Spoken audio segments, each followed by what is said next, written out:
জীবনের থেকে সময় বা টাকার মূল্য কখনোই বেশি হতে পারে না। আসসালামু আলাইকুম, চলে আসলাম নতুন একটি ব্লগ নিয়ে। আসলে আজকে আমরা আপুর বাসা থেকে বাড়িতে যাচ্ছি, তার মানে কুষ্টিয়া থেকে আমরা ফরিদপুরে যাচ্ছি। তো এই যে আমরা বিসমিল্লাহ বলে অটোতে উঠে গেলাম, তারপরে বাসও পেয়ে গেলাম। তো বাসে উঠে আমার ছেলে মেয়ে বা আমরা সবাই একটু ঘুমিয়ে নিলাম, কারণ অনেক সকাল সকাল বের হওয়া হয়েছে। আর রাতেও সেভাবে ঘুম হয় না, কারণ কোথাও যাওয়ার দিন তো গোছানো সব কিছুতে অনেকটা টাইম লেগে যায়, তো রাতে ঘুম হবে না, এটাই স্বাভাবিক।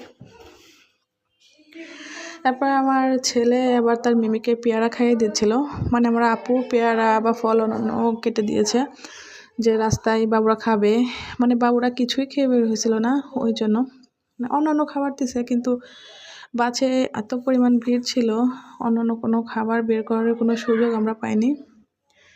এই যে তারপর এই যে আপুর ফলগুলাই বাচ্চাদের দিচ্ছিলাম, আর আমার মেয়েটা এমনিতেই পেয়ারা খেতে অনেক বেশি পছন্দ করে, মাশাআল্লাহ। তারপরে যে মামাটা বিভিন্ন রকম ওষুধ মলম যেমন হয় আর কি বাসে এইগুলা সেল করতে আসছিল। তারপরে যে বাইরের ভিউটা নিলাম, এত সুন্দর লাগতেছিল না, শীতের দিন, তারপরে রোদ ছিল হালকা, আর গাছের পরিপূর্ণ পাতা সুন্দর সবুজ, সব কিছু মিলায় অনেক সুন্দর লাগতেছিল। আর বাসের মধ্যে আমার ছেলেটা মাশাআল্লাহ সবাইকে মাতিয়ে রাখছে, মানে আশেপাশে যারা আছে সবারই সাথে মনে হচ্ছে যে অনেক পরিচিত। এই যে আমাদের ঐতিহ্যবাহী কামারখালীর ব্রিজ, আসলে এই সাইডে আমরা যখনই আসি ম্যাক্সিমাম মানুষই ভিডিও করে, ভালো লাগে। আর ভিউটা কত সুন্দর মাশাআল্লাহ দেখেন। এই দিকে যারা আছেন মানে ফরিদপুরের দিকে, তারা অবশ্যই জানেন যে এই ব্রিজটা অনেক ভালো লাগার একটা যখন একেবারে পানি থাকে না, তখন এই ব্রিজের নিচেই পার্কের মতো একটা করছে।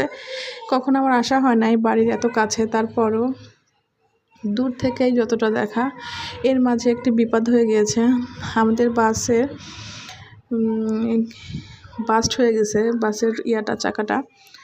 তো বাস্ট হওয়ার পর প্রায় 5 মিনিট উনি গাড়ি চালাইছে, কারণ নাকি উনি ফরিদপুর গিয়ে আবার ব্যাক করবে, এই জন্য। তো এটা তো কোনো কথা হতে পারে না, মানুষের জীবন থেকে তো কখনোই টাকা বা সময়ের মূল্য হতে পারে না।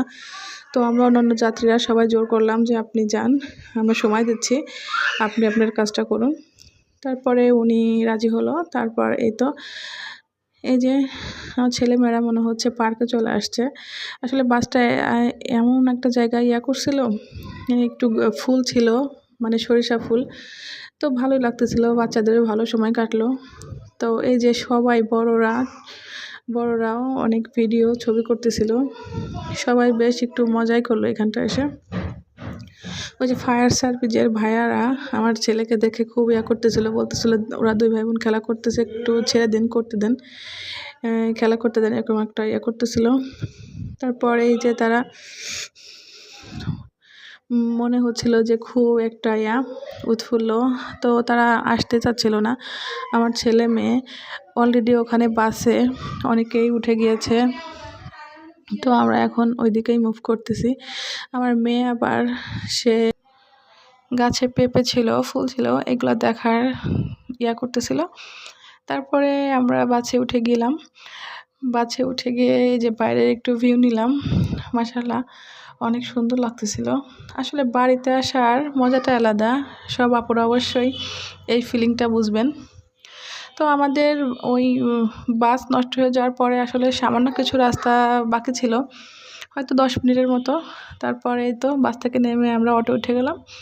এই যে আমার প্রিয় গ্রাম বলেন, প্রিয় বাড়ি বলেন, চলে আসছি। তো আজকের ভিডিওটা কেমন লাগলো অবশ্যই জানাবেন, আর কোনো মতামত থাকলে বলবেন। আল্লাহ হাফেজ।